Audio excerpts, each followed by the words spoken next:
Good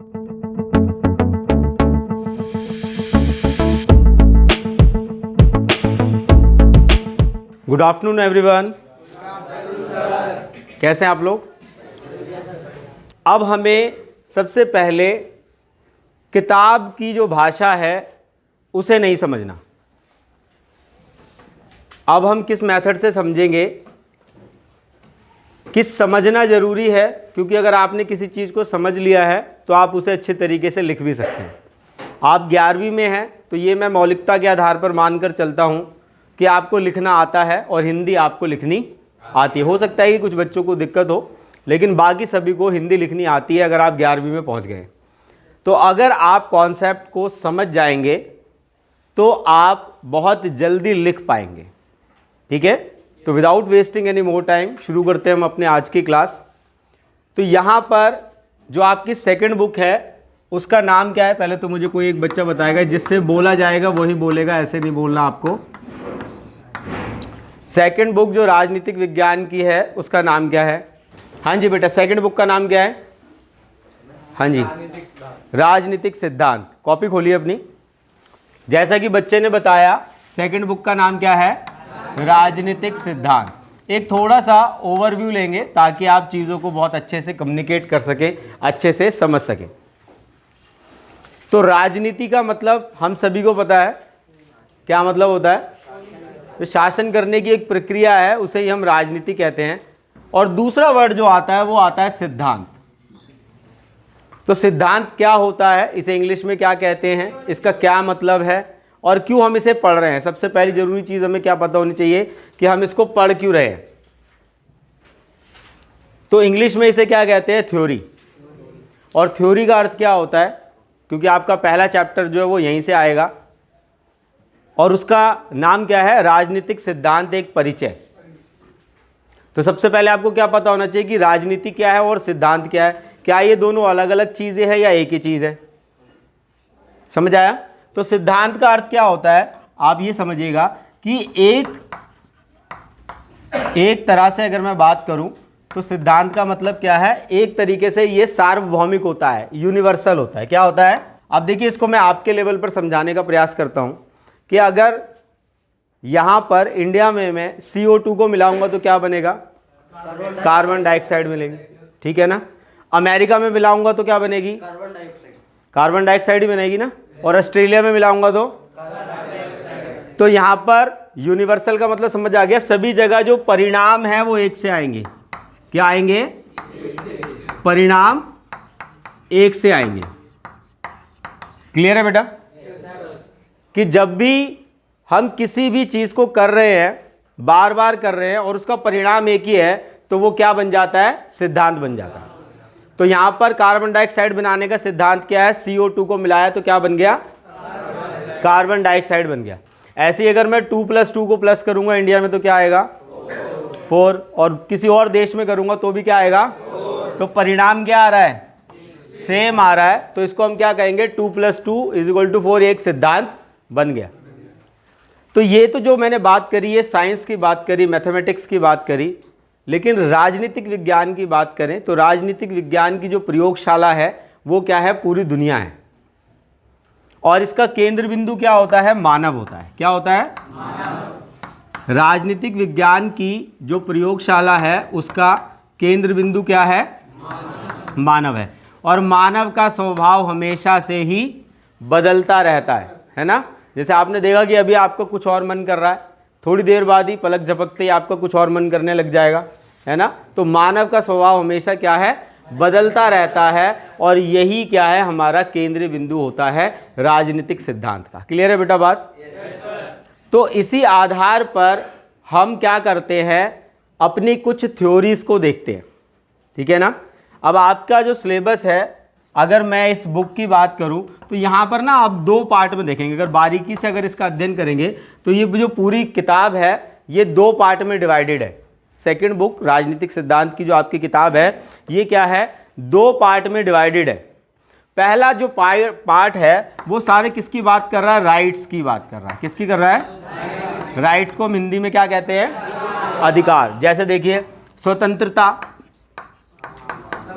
स्वतंत्रता क्या है? आपका एक अधिकार है। वैसे ही दूसरा क्या है, समानता। तो समानता भी क्या है आपका एक अधिकार है। उसके बाद अगर नेक्स्ट चैप्टर देखेंगे न्याय, तो न्याय भी क्या है आपका एक अधिकार है। और यहाँ पर लास्टली हम देखेंगे अधिकार, तो अधिकार भी आपका क्या है, एक अधिकार है। तो यही आपके चैप्टर का सीक्वेंस है। तो पहला चैप्टर तो हो गया आपका राजनीतिक सिद्धांत एक परिचय, दूसरा चैप्टर क्या हो गया, स्वतंत्रता, तीसरा क्या हो गया, समानता, चौथा क्या हो गया, न्याय, पांचवा क्या हो गया, अधिकार। क्लियर है बेटा? अगर मैं दूसरे पार्ट की बात करूं तो दूसरे पार्ट में जिन विषयों को रखा गया है, जिन सब्जेक्ट्स को रखा गया है, वो हमारे जीवन में बहुत बारीकी से जुड़े हुए हैं। क्या है, हमारे जीवन में बहुत बारीकी से जुड़े हुए हैं और वो हमारी नेशनैलिटी की बात करते हैं। तो उन चैप्टर्स की बात करूं तो वहां पर आप देखेंगे सबसे पहले क्या आएगा, राष्ट्रवाद। ठीक है, राष्ट्रवाद क्या है ये अभी हम डिटेल में और ज़्यादा पढ़ेंगे। उसके बाद आप देखेंगे आपका नागरिकता एक चैप्टर है। तो नागरिकता, आप किसी भी देश के क्या हैं, सिटीजन्स हैं। तो यहाँ पर आप नेक्स्ट क्या पढ़ेंगे, नागरिकता को पढ़ेंगे। और सबसे लास्ट चैप्टर जो आपका 8th चैप्टर है वो है धर्मनिरपेक्षता। क्लियर है बेटा? तो टोटल इस बुक में आपके 8 चैप्टर्स हैं और इन 8 को ही हमें रिव्यू करना है, इन्हीं को पढ़ना है। बात समझ में आ गई? चैप्टर्स के बारे में अगर आपको थोड़ी बहुत भी जानकारी है तो आप अपनी परीक्षा में, आप अपने एग्जाम में अच्छा स्कोर कर पाएंगे। तो सबसे पहली चीज़ हमें जो समझनी है वो ये होनी चाहिए कि इन चैप्टर्स को हम कैसे इंटरेस्टिंग तरीके से पढ़ सकते हैं। क्योंकि देखिए, किताब आपके पास है, सरकार द्वारा जो सपोर्टिंग मटेरियल आपको प्रोवाइड किया गया वो भी आपके पास है, और आप में से कुछ बच्चों ने कुछ और दूसरी भी हेल्पिंग बुक होगी वो परचेज कर रखी होगी। तो पढ़ तो आप कहीं से भी सकते हैं, यहाँ पर हमारा इकट्ठा होने का मकसद क्या है, चीज़ों को समझना। राजनीतिक विज्ञान कोई नई चीज़ नहीं है, ये सब आपकी सराउंडिंग में है। जो चीज़ें आप अपने आसपास देखते हैं वही चीज़ों को जब हम पढ़ते हैं तो उसे हमने क्या कह दिया, राजनीतिक विज्ञान कह दिया। तो सबसे पहली बात कि यहाँ पर आपको क्या नहीं होना है, कंफ्यूज नहीं होना है। अब आप में से सब बच्चे क्या करते हैं, क्या बोलते हैं कि मुझे न्याय चाहिए। क्या चाहिए? न्याय चाहिए। न्याय के लिए क्या क्या चीज़ें ज़रूरी होती है?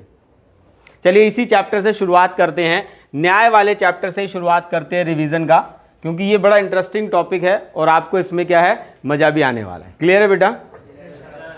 चलिए, तो हम सबसे पहला जो चैप्टर रिवाइज कर रहे हैं उसका नाम क्या है, न्याय। चलिए फटाफट अब अपनी नोटबुक में लिख लेंगे न्याय।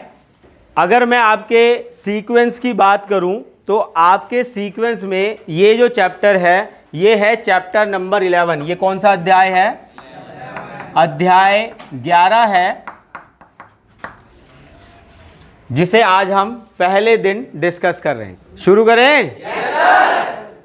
तैयार है पढ़ने के लिए? चलिए, तो जैसा कि मैं अपने रूटीन लेक्चर में भी आपको कहता हूं कि अगर आपको चैप्टर का नाम पता है और उसका अर्थ पता है तो आप क्या है, चीज़ों को बहुत इफेक्टिवली और बहुत जल्दी से समझ पाएंगे। क्लियर है बेटा? तो देखिए, न्याय जो है वो क्या है और ये क्यों ओरिजिन हुआ और हमें इसको क्यों पढ़ना चाहिए। 3 चीज़ें समझ में आ गई। सबसे पहला क्या है, न्याय क्या है, क्यों पढ़ना चाहिए, और इसकी उत्पत्ति क्यों हुई, इसका ओरिजिन क्यों हुआ। ये 3 चीज़ें हमें यहाँ पर देखनी है। तो न्याय को इंग्लिश में क्या कहते हैं? जस्टिस। ये क्या है, इसका इंग्लिश ट्रांसलेशन है। और जो बच्चे रूटीन क्लास में रहते हैं उनको ये बात समझ में आई होगी। मैंने एक दिन भी पहले भी आपको बताया था एथेंस और स्पार्टा के बारे में। चलिए कोई बात नहीं, छोटा सा एक क्विक रिव्यू कर लेते हैं, क्योंकि ये जब तक आपको नहीं समझ आएगा आप किसी भी चैप्टर को नहीं पढ़ पाएंगे। ठीक है? तो जो हमारी राजनीतिक विज्ञान है इसका जो इतिहास है वो 2800 वर्षों से भी क्या है, पुराना है। ठीक है? इसकी जो शुरुआत है वो कहाँ से हुई? यूनान से हुई। कहाँ से हुई? यूनान से। अब अगर आप वर्ल्ड के मानचित्र में इसे ढूंढेंगे तो ये मिलेगा नहीं। क्यों नहीं मिलेगा? क्योंकि अब हम इसे किसके नाम से जानते हैं? ग्रीक के नाम से जानते हैं। किसके नाम से जानते हैं? ग्रीक के नाम से जानते हैं। और ग्रीक की जो भाषा है वो क्या है? लैटिन भाषा है। क्या उनसी भाषा है? लैटिन भाषा है। तो आप जितनी भी थ्योरी पढ़ेंगे उसमें सबसे पहला यही होगा। जैसे लिबर्टी जो है वो कहाँ से उत्पन्न हुई है, तो लैटिन भाषा के लिबर से हुई है, ठीक है ना। जस्टिस कहाँ से उत्पन्न हुआ है, तो लिबर्टी भाषा के जस्ट शब्द से उत्पन्न हुआ है। क्लियर है बेटा बात, यहाँ तक कोई डाउट? चलिए, तो यूनान के अंदर क्या थे, छोटे छोटे नगर राज्य थे। क्या थे? छोटे छोटे नगर राज्य थे। जैसे अब दिल्ली में आप अवंतिका में रहते हैं ना, मैं द्वारका में रहता हूँ, कोई और बच्चा कहीं और रहता है, तो ऐसे ही क्या थे, यूनान में छोटे छोटे नगर राज्य थे जिन्हें क्या कहा जाता था, पॉलिस कहा जाता था। क्या कहा जाता था? और यही पॉलिस आगे चलकर ट्रांसलेशन होते होते क्या बन गया, पॉलिटिक्स। तो इनके ये जो छोटे नगर राज्य हैं इन्हें ही हम क्या कहते थे, पॉलिस, और ये आगे चलकर क्या बन गया, पॉलिटिक्स। क्लियर है बेटा? ये पॉलिटिक्स समझ में आ गया क्या है? अब यूनान की जो भाषा है वो क्या है, लैटिन। अब इनमें से ही दो छोटे नगर राज्यों की बात करें तो पहला नगर राज्य जो था वो था एथेंस। क्या था? एथेंस। और दूसरा था स्पार्टा। दूसरा क्या था? स्पार्टा। ये आपको याद नहीं रखना है, ये आपको बस एक जनरल अवेयरनेस के लिए आपको पता रहे कि हम जो लिख रहे हैं उसका मतलब क्या है। तो आपने देखा होगा क्लास में भी दो तरीके के बच्चे होते हैं, एक तो जो शरीर से बड़े शक्तिशाली होते हैं और दूसरे क्या होते हैं, जो बौद्धिक रूप से बहुत ज़्यादा शक्तिशाली होते हैं, है ना। तो जो स्पार्टा के लोग थे वो सारे क्या थे, शरीर से शक्तिशाली थे, उनकी बॉडी बहुत ज़्यादा अच्छी थी। आप में से कुछ बच्चों ने 300 मूवी देखी होगी, उसमें देखा होगा 300 लोग जो पूरे दुनिया को जीत लेते हैं, 1/3 दुनिया को जीत लेते हैं, मूवी में दिखाया गया, वो सत्य घटना पर आधारित मूवी है। और ऐसे ही जो एथेंस के लोग थे ये क्या थे, बुद्धिमान थे। क्या थे? बुद्धिमान थे। और इन लोगों ने ही सारी की सारी जो आप थ्योरी देखेंगे वो सब किसने बनाई है, एथेनियंस ने बनाई है। क्लियर है बेटा? यहाँ तक समझ आ गया? अब ये जो लैटिन भाषा का शब्द हम यूज करते हैं ये समझ आ गया कहाँ का है? तो कई बार आपकी बुक में लैटिन भाषा लिखा होगा, कई बार आपकी बुक में ग्रीक भाषा लिखा होगा, तो इन दोनों का मतलब एक ही है। जैसे कुछ बच्चे मोमडन बैठे होंगे, वो अपने पिता को क्या बोलते हैं, अब्बू बोलते हैं ना, और कुछ वैसे होंगे वो अपने पापा को पापा बोलते होंगे, कुछ ऐसे डैड बोलते होंगे, लेकिन इन सबका मतलब क्या होता है, हमारा पिता जो है उसी के लिए हम अलग अलग शब्दों का यूज़ करते हैं। तो वैसे ही लैटिन भाषा और ग्रीक भाषा क्या है, ये कॉमन है, और यहीं से सारी थ्योरीज की जो शुरुआत है, जो जन्म है वो होता है। क्लियर है बेटा सभी को? यहाँ तक कोई डाउट? चलिए अब अपने टॉपिक पे आ जाते हैं। जैसे मैंने कहा न्याय को इंग्लिश में क्या कहते हैं, जस्टिस। तो अब ये भी कहाँ से आया होगा भाई, ये भी लैटिन भाषा से आया होगा। अब इस लैटिन भाषा में इसे क्या कहा जाता है, तो इसे जस कहा जाता है। क्या कहा जाता है? जस कहा जाता है। अब इसका अर्थ क्या होता है हमें वो पता होना चाहिए। इसका अर्थ होता है बंधन या बांधना। क्लियर है बेटा? यहां तक कोई डाउट? बंधन या बांधना, यानी कि जो भी चीज आपको बांधे रखेगी वही क्या है, जस्टिस है, वही क्या है, न्याय है। Is that clear all of you? इसमें कोई डाउट है? चलिए फटाफट यहां पर एक क्वेश्चन लिखेंगे बेटा, न्याय से आप क्या समझते हैं? लिख लिया? अब इसका आंसर एक बार आप अपने आप कोशिश करिए, क्या लिखेंगे? न्याय से आप क्या समझते हैं? अगर मान लीजिए कि ये सवाल 1 अंक में आ रहा है या 2 अंकों में आ रहा है, इससे ज़्यादा में नहीं आएगा, या तो 1 अंक में आएगा या 2 अंक में आएगा, तो आप क्या लिखेंगे? फटाफट लिखिए। किसी बच्चे ने लिख लिया हो तो हाथ खड़ा करेंगे। हाँ जी बेटा, शाबाश, बताइए बेटा। लैटिन शब्द, वो न्याय शब्द लैटिन भाषा से निकला है जिसका अर्थ होता है जस्ट। इसका अर्थ होता है बंधन या बांधना, जिससे एक व्यक्ति दूसरे व्यक्ति के साथ जोड़ा जा सकता है। शाबाश, ताली बजाएंगे इस बच्चे के लिए। तो देखो इस बच्चे ने 2 नंबर पक्के कर लिए अपने। कितनी सी बात याद रखनी है, न्याय जो है उसे इंग्लिश में जस्टिस कहा जाता है, जो कि लैटिन भाषा के जस्ट शब्द से निकला है, जिसका अर्थ होता है बंधन या बांधना। क्लियर है? फटाफट लिख लीजिए बेटा। हो गया बेटा? तो जैसा हमने बताया ये तो हो गया आपका 1 मार्क्स का। अगर 1 अंक का आ रहा है तो बस आप इतना लिखेंगे, आपको मिल जाएगा।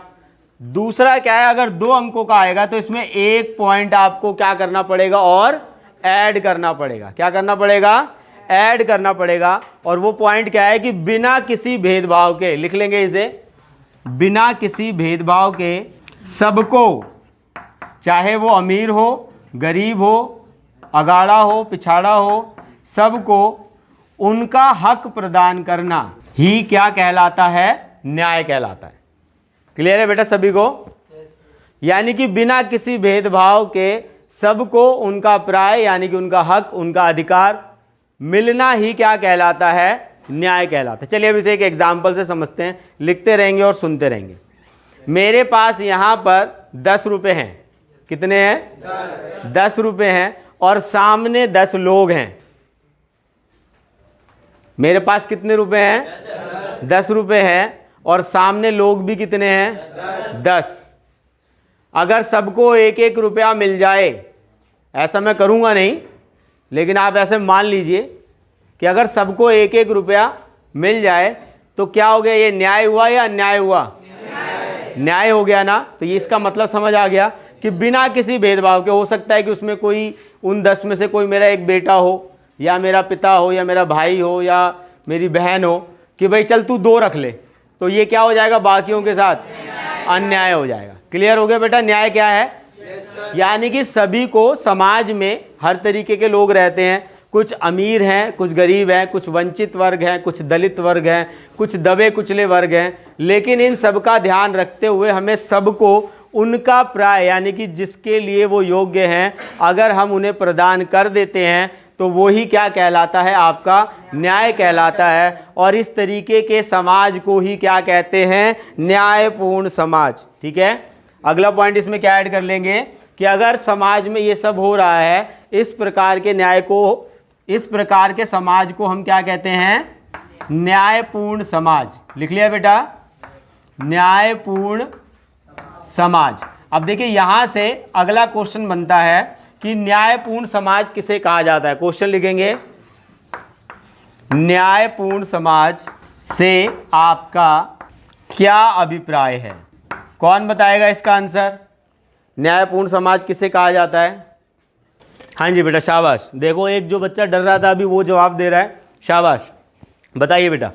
इस देश में सभी लोगों को, सभी वर्गों को एक समान लेकर चला जाता है, उस समाज को न्यायपूर्ण समाज कहते हैं। शाबाश, ताली बजाएंगे इसके लिए। देखो कितनी जल्दी डर खत्म हो जाता है। ये डर क्या है? सिर्फ आपके मन का वहम है कि जिस समाज में सभी को समान रूप से देखा जाता है, उनके अधिकार प्रदान किए जाते हैं, ऐसे समाज को ही हम क्या कहते हैं? न्यायपूर्ण समाज कहते हैं। क्लियर है बेटा? लिख लेंगे, आगे बढ़े। चलिए फटाफट पहले बोर्ड पे जो लिखा है उसे नोट कर लीजिए। लेकिन यहाँ पर हमें एक बात का ख्याल रखना है कि हमेशा सबको सब कुछ दे देना ही न्याय नहीं है। यहाँ पर हमें किस बात का ध्यान रखना है कि सबको अगर हम सब कुछ दे देते हैं तो ये भी क्या है? न्याय नहीं कहला सकता। यहाँ पर भी क्या है कि कुछ क्वालिटीज़ है जिसे हमने देखना है। क्लियर है बेटा? तो ये मैं मिटा दूँ, ये जो लिखा हुआ है ये उतार लिया है सभी ने? चलिए शाबाश। समझ आ रहा है बेटा? ऊपर से तो नहीं जा रहा कुछ?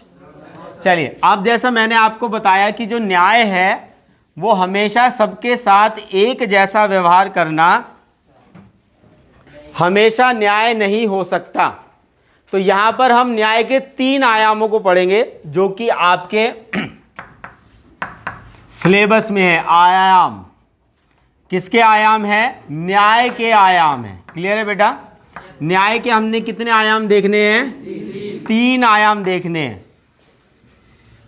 तो जैसा कि सबसे पहला क्या है कि समान बर्ताव करना, यानी कि समान लोगों के प्रति समान व्यवहार करना। चलिए पहला लिखेंगे इसमें, समान लोगों के प्रति समान व्यवहार। जल्दी जल्दी लिखेंगे, साथ साथ लिखते चलेंगे। समान लोगों के प्रति समान व्यवहार। लिख लिया बेटा? दूसरा लिखेंगे समानुपातिक न्याय। दूसरा क्या है? समानुपातिक न्याय। हो गया बेटा? साथ साथ लिखते चलिए, कंफ्यूज मत होइए। और तीसरा है विशेष जरूरतों का ख्याल। तीसरा क्या है? विशेष जरूरतों का ख्याल। ये वैसे मैंने आपको पीडीएफ भेजा था, तीनों ग्रुप में भेजा था ना? अभी थोड़े दिन पहले आपके पास आया होगा, 2-3 दिन पहले बहुत सारी पीडीएफ आई होंगी। हर चैप्टर की समरी जो है वो मैं ऑलरेडी आपके ग्रुप में भेज चुका हूँ, तो उसे भी एक बार पढ़ लेंगे, यहाँ समझ लेंगे और उसे घर जाकर पढ़ लेंगे तो आपकी परीक्षा की पूरी तैयारी हो जाएगी। क्लियर है बेटा? लिख लिया आपने तीनों पॉइंट? तो अगर आपकी परीक्षा में सवाल आ रहा है न्याय के कितने आयाम हैं, क्वेश्चन लिखिए पहले, न्याय के कितने आयाम हैं, तो आंसर क्या रहेगा? 3 आयाम है। हम न्याय को 3 प्रकार से समझ सकते हैं। लिख लिया बेटा? नाउ बॉल पॉइंट पेन को रोक लो अपने, अब इधर बोर्ड की तरफ रखो, अब इधर बोर्ड की तरफ देखो, आपको समझ आ जाएगा। विशेष जरूरतों का ख्याल। अब देखिए पहला वाला जो केस है, अब हम इन तीनों को एग्जाम्पल से समझेंगे ताकि आपको अच्छे से समझ आ जाए। ठीक है, तो आगे से शुरू करें या पीछे से शुरू करें? पीछे से, आगे से। चलिए, तो देखिए समान लोगों के प्रति समान व्यवहार, यानी कि यहां पर देखिए एक जैसे लोग हैं ना, इस स्कूल में जितने भी बच्चे हैं वो सारे क्या हैं? विद्यार्थी हैं, एक समान है, तो इनके साथ एक जैसा व्यवहार करना क्या कहलाता है? समान लोगों के प्रति समान व्यवहार। यानी कि कोई भी भेदभाव नहीं होगा, भेदभाव नहीं होगा। बात समझ में आ गई? कि आप जो भी कर रहे हैं वो सबके साथ एक जैसा होगा। भाई टीचर कभी किसी के साथ भेदभाव करता है क्या? इसको पढ़ा दिया उसको नहीं पढ़ाया? वो तो क्लास में सबको पढ़ाता है, तो यानी कि कोई भेदभाव नहीं हो रहा। तो जो भी समान लोग हैं उनके साथ समान बर्ताव करना ही क्या कहलाता है? न्याय। कौन सा न्याय? समान लोगों के प्रति समान व्यवहार। क्लियर है बेटा? अब देखिए दूसरा कह रहा है समानुपातिक न्याय। देखो समानुपातिक न्याय का मतलब क्या है और भारत ने इसको कैसे अडॉप्ट किया है।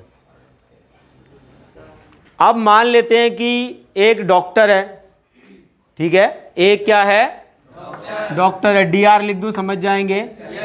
तो डॉक्टर है, डॉक्टर की सैलरी है 10,000 रुपये। कितनी है? 10,000 रुपये। उसके बाद एक टीचर है, TR लिख दूं, समझ जाएंगे? टीचर की भी सैलरी कितनी है? 10,000। उसके बाद एक हमारा जो स्वीपर है उसकी सैलरी भी कितनी है? 10,000।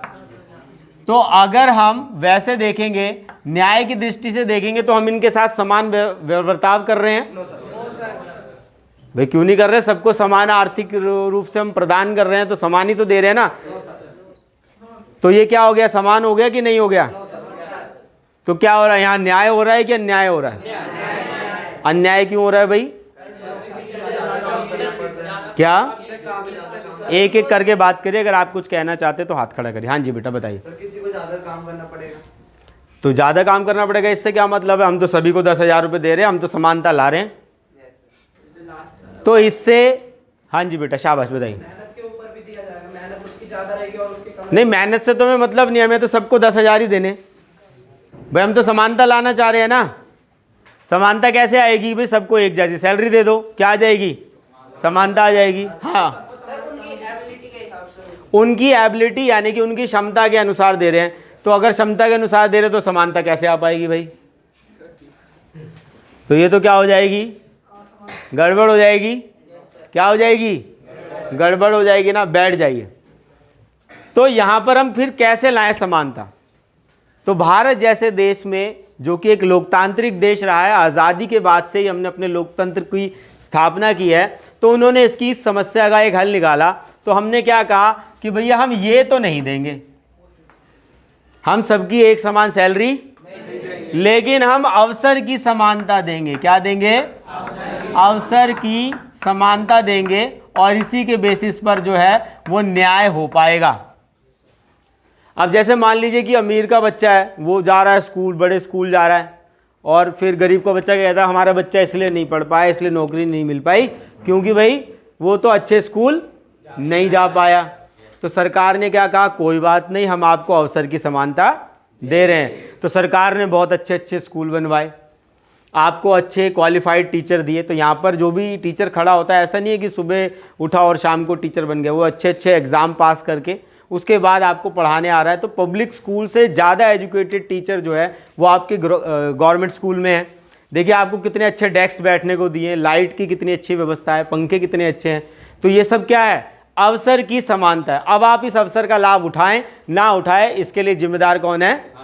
आप हैं। अब आप में से कुछ बच्चे ऐसे जो बंक मार के अपने घर चले जाते हैं, पार्क में बैठ जाते हैं, सो जाते हैं, तो सरकार ने तो आपको क्या दिया है? अवसर की समानता दी है, यानी कि उसी अनुपात में आपको समानता दी गई है। अब आप में से ही कुछ बच्चे जो हैं वो कल को हो सकता है कोई IAS अधिकारी बन जाए, कोई दिल्ली पुलिस में लग जाए, कोई दिल्ली मेट्रो में लग जाए, कोई फौज में चला जाए, कोई और अधिकारी बन जाए, और कुछ बच्चे ऐसे हो सकते हैं वो छोले कुलचे बेचें, है ना, या मोमोज की रेडी लगाएं। तो सरकार ने तो आपको समान अवसर दिया ना, आपने उस अवसर का लाभ नहीं उठाया। तो समझ आ गया ये क्या है बेटा? समानुपातिक न्याय। बात समझ में आई कि यहाँ पर हम अवसर की समानता के द्वारा क्या करते हैं? न्याय की स्थापना करने की कोशिश करते हैं। क्लियर है? अब देखिए दूसरा, जो तीसरा है हमारा, वो है विशेष जरूरतों का ख्याल। क्या है? विशेष जरूरतों का ख्याल। अब इसमें क्या होता है कि किसी भी समाज में कई तरीके के लोग होते हैं। कई ऐसे लोग होते हैं जो शारीरिक रूप से अक्षम होते हैं, है ना, और कई ऐसे होते हैं जो बौद्धिक रूप से होते हैं, लेकिन है तो वो किसका? समाज का पार्ट है। तो हमें उसके लिए भी न्याय की व्यवस्था करनी पड़ेगी ना, या नहीं करें, उन्हें ऐसे ही छोड़ दें? चलिए इसको ज़्यादा गंभीर विषय नहीं बनाते, सामान्य सी बात से समझने की कोशिश करते हैं। सभी लोग रेस करते हैं। अब मान लेते हैं यहाँ पर 100 मीटर की रेस हो रही है। कितने मीटर की है? 100 मीटर की रेस हो रही है, और यहाँ पर 5 लोग जो हैं वो धावक हैं, 5 लोग पार्टिसिपेट कर रहे हैं, 5 लोग जो है यहाँ पर भागेंगे। अब उन 5 में से जो 4 लोग हैं उनके तो दोनों पाँव हैं। क्या हैं? दोनों पाँव हैं, और एक जो है उसका केवल एक पाँव है। अब रेस शुरू हुई है तो कौन जीतेगा? भाई 2 पाँव वाला जीतेगा। तो ये क्या हो रहा है? न्याय हो रहा है कि अन्याय हो रहा है? अन्याय हो रहा है ना। अब न्याय कैसे करेंगे?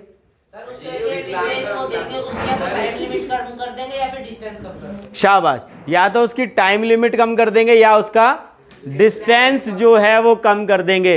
तो भाई बाकी 4 तो भागेंगे 100 मीटर, जो एक पैर से भाग रहा है उसे हम भगाएंगे 50 मीटर से। तो अब क्या हो गया? अब न्याय हुआ कि नहीं हुआ?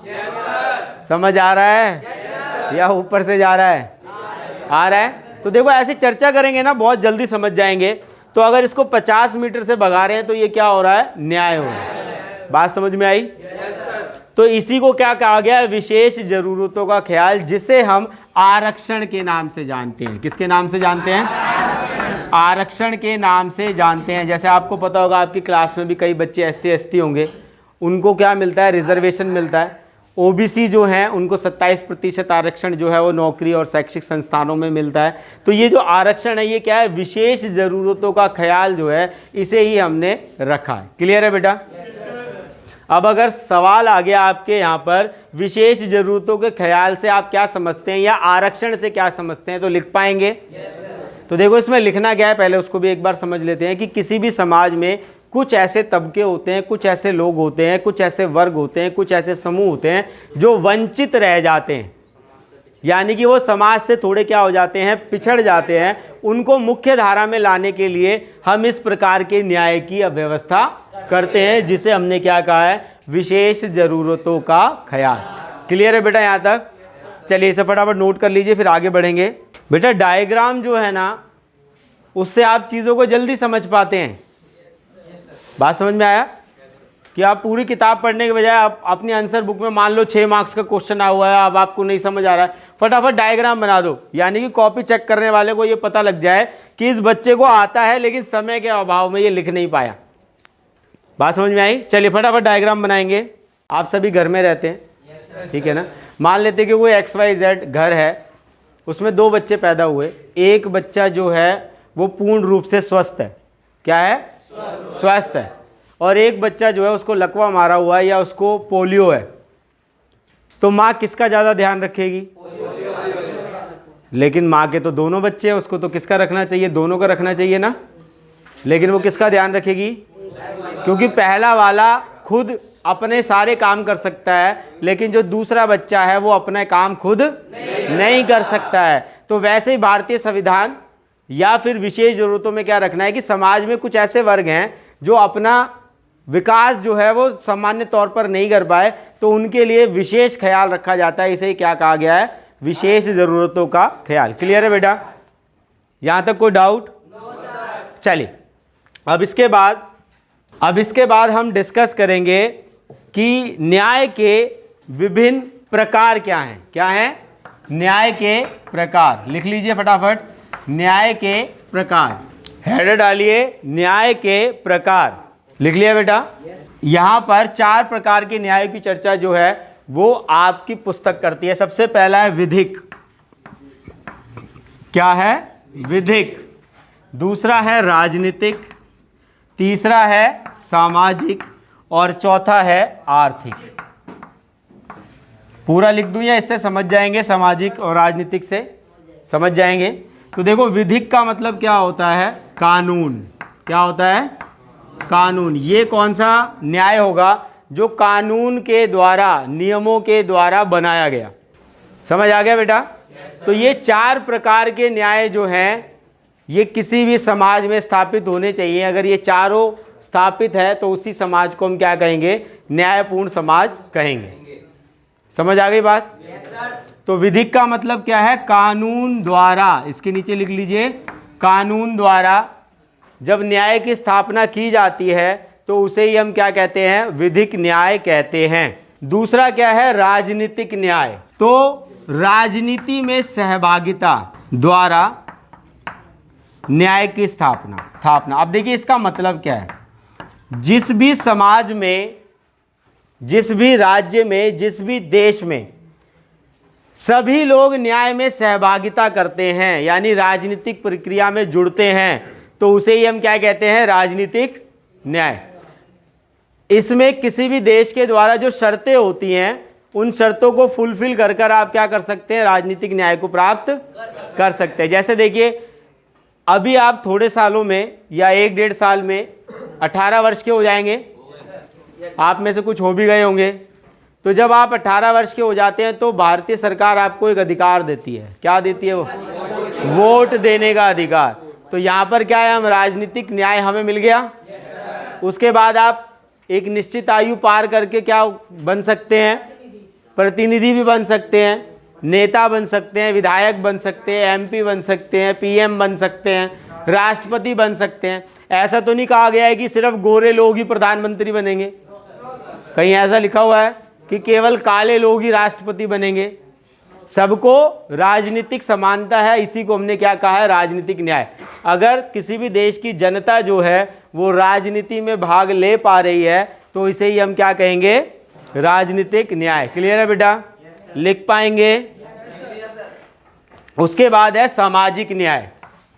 क्या है? सामाजिक न्याय का अर्थ क्या है? बिना भेदभाव के सभी अवसरों को प्राप्त करना। सभी अवसरों को प्राप्त करना। अगर आप सभी अवसरों को प्राप्त कर पाते हैं तो आप क्या हैं? आपके साथ सामाजिक न्याय हो रहा है, कि आपके साथ किसी प्रकार का भेदभाव नहीं हो रहा और आपको सामाजिक न्याय जो है वो प्राप्त हो रहा है। आर्थिक न्याय का मतलब क्या है? कि आप कोई भी रोजगार कर रहे हैं, कोई काम कर रहे हैं, क्या कोई भी रोजगार, कोई भी काम करने का आपको अधिकार है, तो वो क्या है? आपको आर्थिक न्याय की श्रेणी में आएगा। लेकिन वो समाज के खिलाफ नहीं होना चाहिए। अब जैसे आप मान लो कि आप काम कर रहे हो कि मैं तो बम बनाऊंगा। क्या बनाऊंगा? बम बनाऊंगा। तो राज्य तो फिर तो आपको करेगा ना मना। तो वो कार्य जिससे आप अपना जीवन यापन कर सके, अपना भरण पोषण कर सके, अपने परिवार को खिला सके, ऐसे सभी काम करने की अगर आपको आज़ादी है तो वो किस श्रेणी में आएगा? आर्थिक न्याय में आएगा। अब 2-2 पॉइंट सभी में लिख पाएंगे बेटा? तो यहाँ तक आपका जो सिलेबस है वो कवर अप हो गया है। इसके बाद एक क्वेश्चन आता है जो कि स्टेटमेंट बेस्ड आता है। कैसा आता है? मिटा दूं बेटा ये? अब देखिए, स्टेटमेंट बेस को आप कैसे समझेंगे? पहले इसको समझ लीजिए, तभी आप क्वेश्चन का आंसर इफेक्टिव तरीके से दे पाएंगे। तो आपकी परीक्षा में एक सवाल आता है अभिकथन और कारण से रिलेटेड। आता है ना? उसमें आपको दो स्टेटमेंट दिया होता है, एक अभिकथन और एक कारण, कि दोनों जो हैं वो एक दूसरे से मेल खाते हैं या मेल नहीं खाते हैं। तो आपको ये पता होना चाहिए कि भाई ये मेल खा रहा है कि नहीं खा रहा है। अब इस तरीके के सवाल कैसे आते हैं, वो विचार और विचारक से आते हैं। पहला लिखेंगे विचार और दूसरा विचारक। बातें नहीं, विचार एवं विचारक। अब ये विचार और विचारक हैं तो किसके ऊपर बात करेंगे भाई? न्याय पर ही बात करेंगे ना। किस पर बात? चैप्टर क्या है? न्याय। तो बात भी किस पे करेंगे? न्याय पर करेंगे, इससे ज़्यादा तो कुछ नहीं करेंगे। तो पहले विचारक जो हैं, क्या हो गया, बोर हो गए क्या? मज़ा आ रहा है? चलिए, तो सबसे पहले हम विचारधारा की बात करेंगे। तो भारत आता है भाई, हम भारत में रहते हैं, पहले किसकी बात करेंगे? भारत की बात करेंगे। तो भारत में न्याय किसे कहा गया है? तो हम कहाँ रहते हैं? भारत में रहते हैं, इसीलिए हम पहली चर्चा किसकी करेंगे? भारत की करेंगे। तो भारत में न्याय किसके साथ जोड़ा गया? धर्म के साथ। धर्म के साथ जोड़ा गया। लिखते चलिए, धर्म के साथ जोड़ा गया। और क्या बोला गया कि जो राजा है उसका सबसे पहला काम ये होगा, राजा का परम कर्तव्य क्या होगा? न्याय प्रदान करना। क्लियर है बेटा? इसमें कोई डाउट? कुछ पूछना, बताना। अच्छा, अब भारत का एक पड़ोसी देश है, वो ज़्यादा अपने आप को होशियार समझता है, उसका नाम है चीन। क्या है? चीन।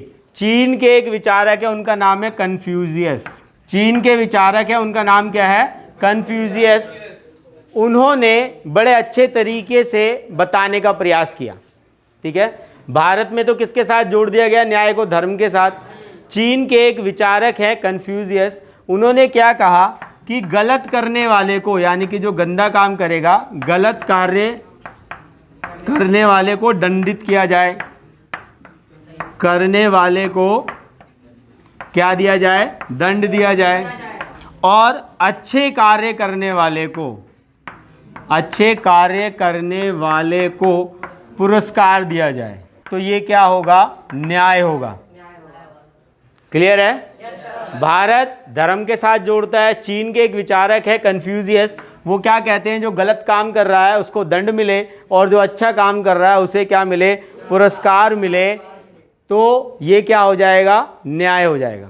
ठीक है, अब देखिए यहाँ पर क्वेश्चन कैसे आएगा, क्योंकि भैया मुझे बहुत कुछ आता है लेकिन मैं पेपर में लिखता नहीं हूँ, तो नंबर मिलेंगे क्या? नहीं मिलेंगे ना। तो आपको क्या देखना है? क्वेश्चन कैसे आता है। अब यहाँ पे देखिए क्वेश्चन क्या आएगा। अभिकथन में दिया होगा कि गलत कार्य करने वाले को दंड दिया जाए, अच्छे कार्य करने वाले को पुरस्कार दिया जाए। ये क्या हो गया आपका अभिकथन। उसके नीचे कारण क्या होगा कि उपरोक्त जो कथन है वो कन्फ्यूशियस के द्वारा कहा गया है। तो क्या है? कथन ए सही है और कथन आर की ये सही से व्याख्या भी करता है। बात समझ में आ गई? क्लियर है? चलिए, दूसरा जो विचारक है वो है प्लेटो। अभी मैंने एथेंस के बारे में बताया था ना, तो वहां से आ गए क्या? हमारे प्लेटो जी आ गए। तो प्लेटो जी ने एक किताब लिखी जिसका नाम था द रिपब्लिक। The Republic. तो देखिए यहां से क्वेश्चन क्या बनता है? द रिपब्लिक नामक पुस्तक किसके द्वारा लिखी गई? प्लेटो के द्वारा लिखी गई। क्लियर है?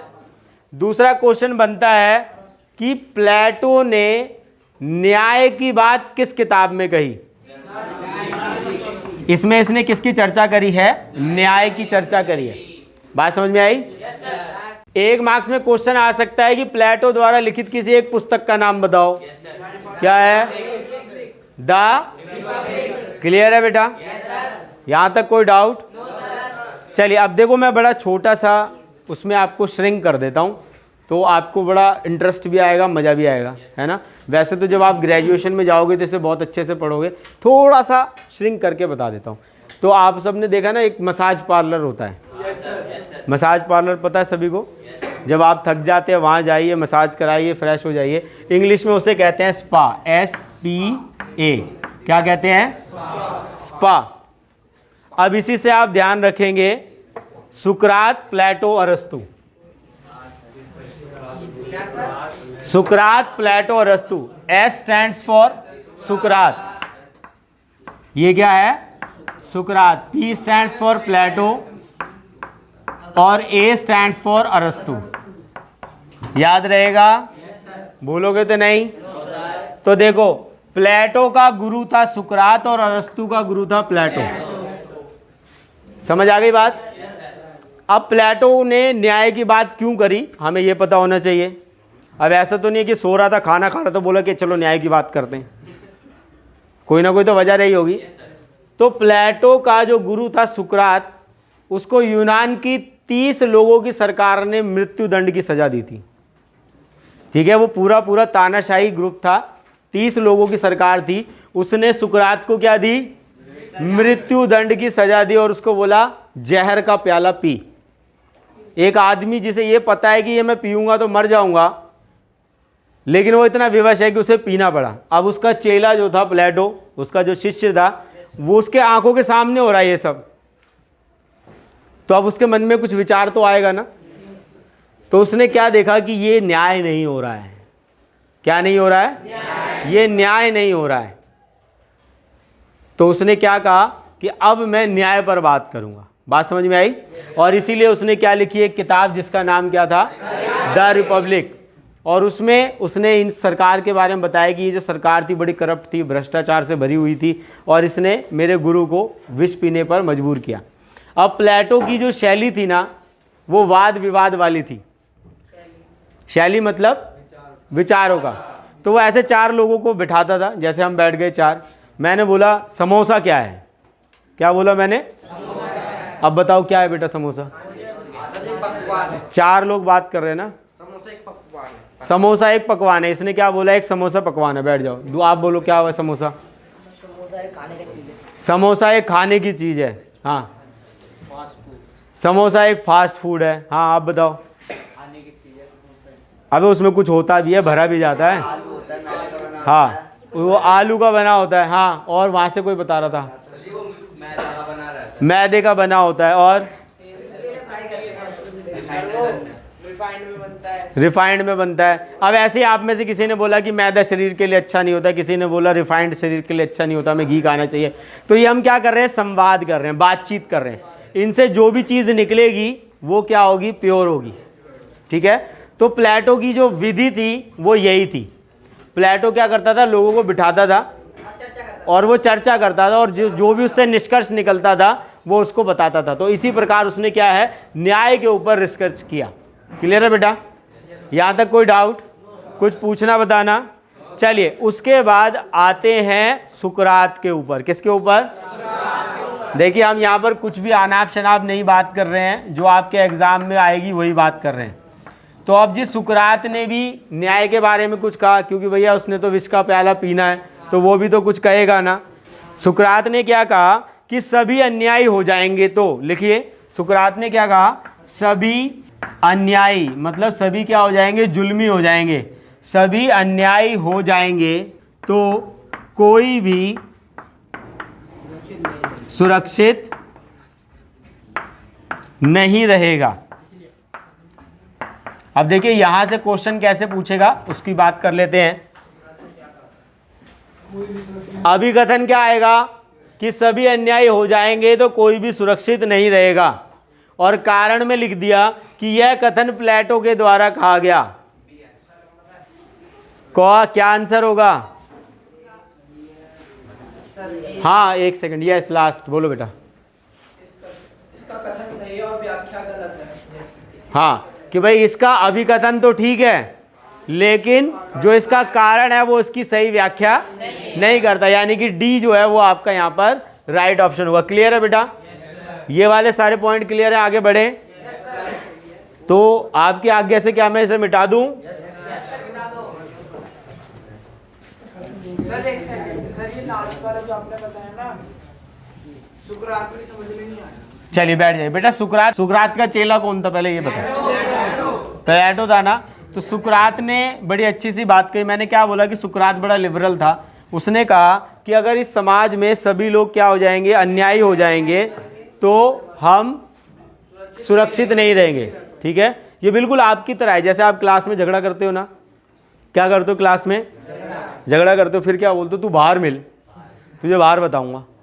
वो दूसरा वाला क्या है, तेरे पास ही लड़के हैं, मेरे पास भी तो लड़के हैं, मैं भी बुला लूंगा।